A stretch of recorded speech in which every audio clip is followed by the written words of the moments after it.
we have deaf people on Earth, we will have sign language.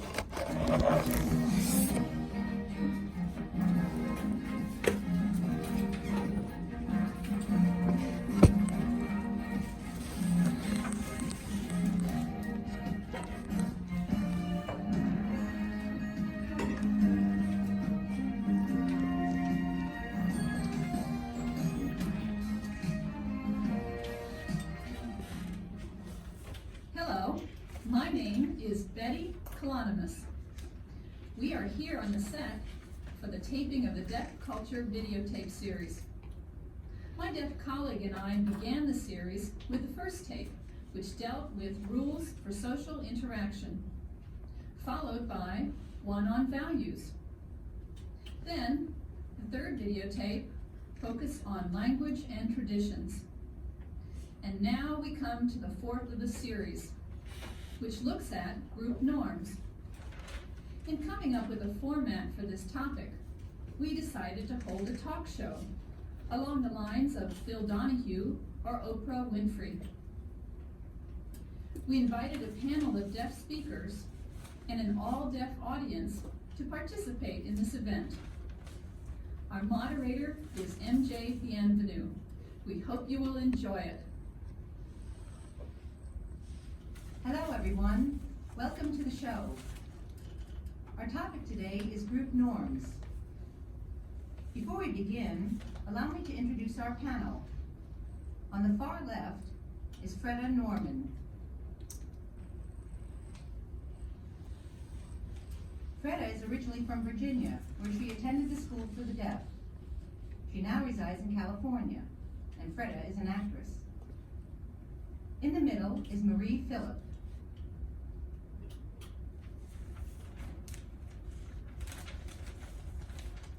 Marie's from Massachusetts and attended the American School for the Deaf in Hartford, Connecticut. Marie is the special assistant to the director at the Learning Center for Deaf Children, where she's involved in the implementation of bilingual, bicultural policies. Marie is also widely known as a presenter on deaf culture. And next to me is Dick Moore.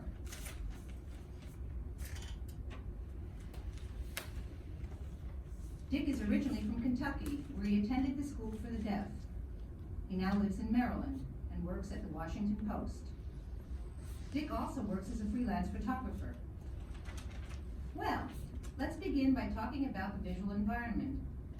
Many observers of deaf culture have noted that deaf people interact with their environment in unique ways. For example, when sitting at a table in a restaurant, they remove visual obstructions like centerpieces.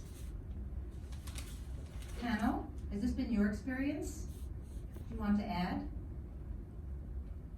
How about you, Freda? Oh, of course. A vase of flowers on the table would surely hinder communication.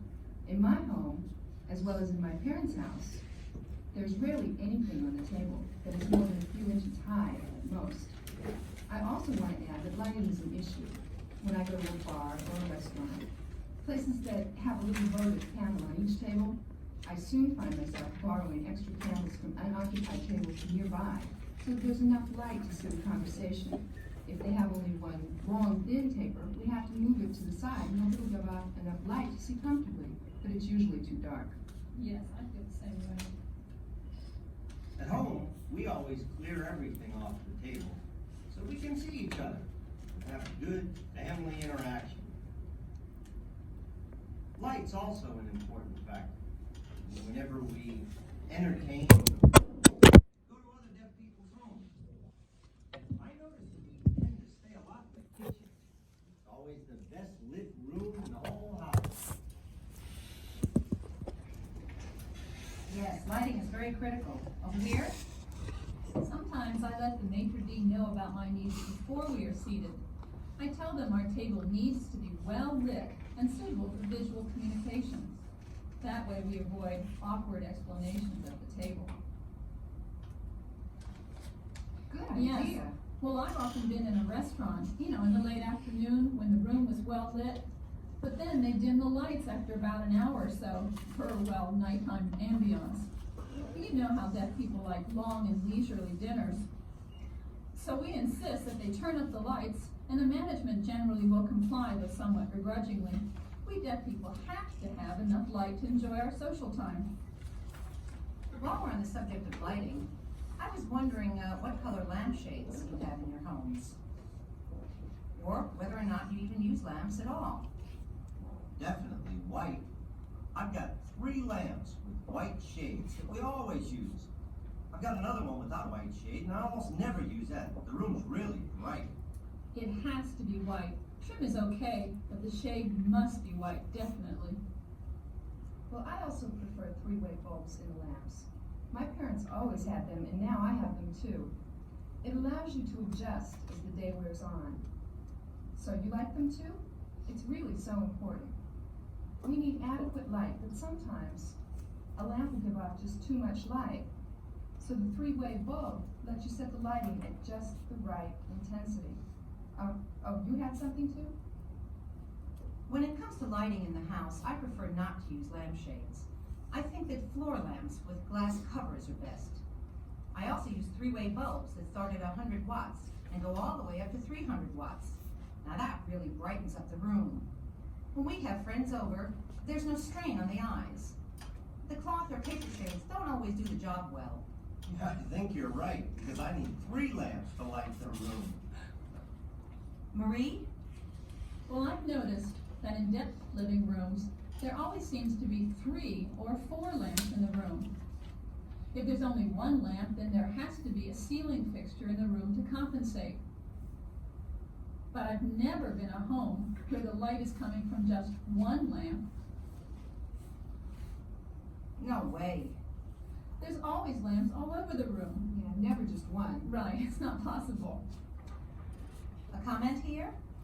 Well, I remember one time when I just fell in love with this lamp, but then soon realized I couldn't use it.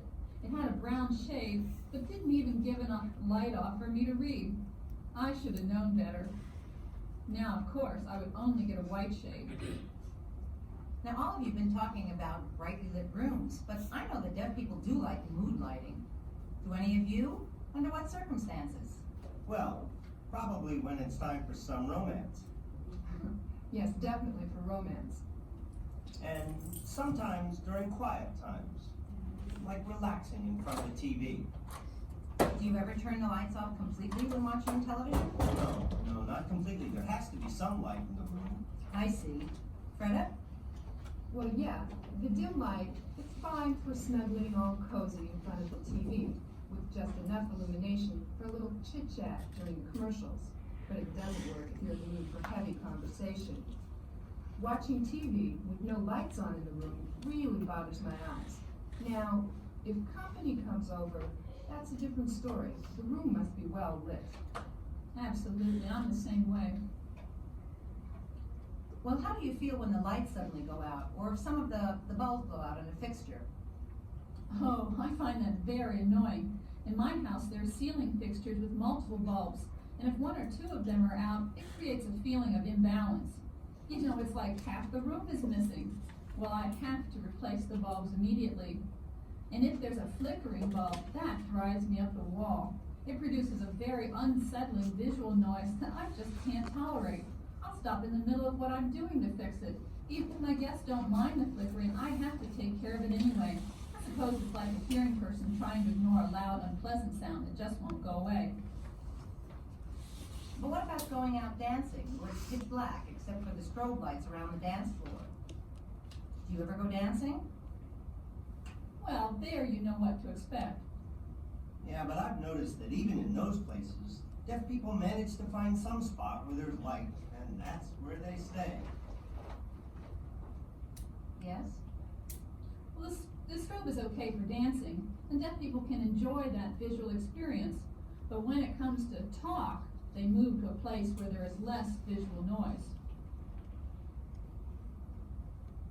You're right, Marie. A friend and I once tried to carry on a conversation in one of those places, and we didn't last too long with the constant flicker of the strobe. We thought our eyes would fall out, and it was really a strain. Right. I guess it's because we're accustomed to light being an important way of signaling our attention. Flickering lights means emergency or something out of the ordinary. Yeah, our eyes are very sensitive. It's Flashing lights tell us things like the phone is ringing, someone's at the door. We've been conditioned to those signals. Okay, well what if you're at home or something, and in the middle of talking, when the lights suddenly flash? I mean, how do you respond to that? Well, I think it really depends. I mean, if I'm telling this long, involved story and the lights go off and then come back on again, well, we'd wonder what happened. Maybe the snow caused to shorten the power lines or something like that. Well, if that happened, I try to remember where I left off and then back up and pick up the thread to continue what I was saying. But if I just started or had changed the topic and it happened, I'd lose it. I'd probably have to go back to the beginning. It really depends on where the interruption occurs. And it's necessary to find out exactly what happened. Right, we had to discuss it. Well, yes, you can't go on with the conversation until it's all resolved about the lights.